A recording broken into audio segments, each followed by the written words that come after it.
আমদানি ও বিদেশি ঋণের দায় পরিশোধ এবং রিজার্ভ ঘাটতি মেটাতে আন্তর্জাতিক মুদ্রা তহবিলের 470 কোটি ডলারের ঋণ অনুমোদন পায় বাংলাদেশ, যার ইতিমধ্যে 3 কিস্তিতে পাওয়া গেছে 231 কোটি ডলার।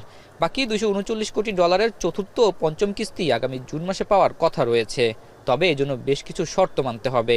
এর আগে 3 কিস্তি পর্যন্ত বেশিরভাগ শর্ত পূরণ হলেও বাকি থাকে রাজস্ব আদায়ের লক্ষ্য।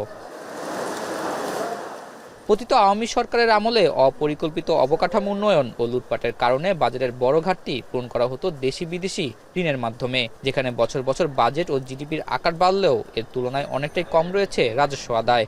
সবশেষ এ হার দাঁড়িয়েছে 7.4%। এতে প্রতি অর্থ বছরে রাজস্ব আদায় কম হয় লাখ কোটি টাকার বেশি।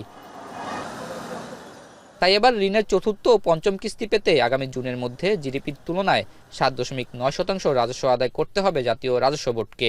বুধবার এনবিআর এর সাথে আলোচনায় এমনটি জানিয়েছে আইএমএফ। আলোচনায় 2025-এর জুনে যে সকল কর সুবিধার মেয়াদ শেষ হবে সেগুলো আর না বাড়ানোর শর্ত দিয়েছে আইএমএফ। এছাড়া অন্যান্য যেসব কর সুবিধা রয়েছে সেগুলো ধীরে ধীরে তুলে দেওয়ার পরামর্শ দেয় তারা। সেই সাথে আগামী বাজেটে অপ্রদর্শিত সম্পদ সাদা করার সুযোগ বাতিল করতে বলেছে আইএমএফ। এদিকে চলতি অর্থবছর শেষে দেশের জিডিপি প্রবৃদ্ধি কমে 3.9% হবে বলে জানিয়েছে এশিয়ান ডেভেলপমেন্ট ব্যাংক। আগামী অর্থ বছরে যা বেড়ে হতে পারে 5.1%, আর 2025 সালে মূল্যস্ফীতি বেড়ে হতে পারে 10.2%, যা 2026 সালে 8%-এর ঘরে নামবে বলে আউটলুকে পূর্বাভাস দিয়েছে এডিবি। পাল্টা শুল্কারোপ নিয়ে যুক্তরাষ্ট্রের সাথে সমঝোতা স্বল্প মেয়াদের সমাধান হতে পারে, তবে দেশের রফতানিতে পণ্যের বৈচিত্র্যকরণের দিকে বাংলাদেশকে এগোতে হবে বলে মনে করে এডিবির country director.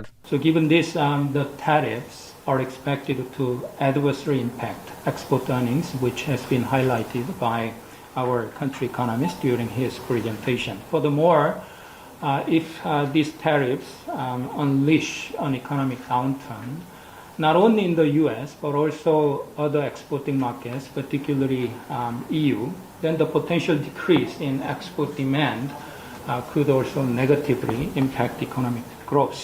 Banking conference and the theme. অপরদিকে ব্যাংক খাতে বিতরণ করা ঋণের 30%ই খেলাপিতে পরিণত হয়েছে বলে জানিয়েছে গভর্নর। ব্যাংক খাতে রাজনৈতিক হস্তক্ষেপের মাধ্যমে বিপুল অর্থ পাচারই এর কারণ। গভর্নর বলেন, অর্থ পাচারকারীদের জীবন দুর্বিষহ করে তোলা হবে, যাতে বিদেশে চিন্তামুক্ত থাকতে না পারে সে ব্যবস্থা নেওয়া হচ্ছে। Multi-agency initiative.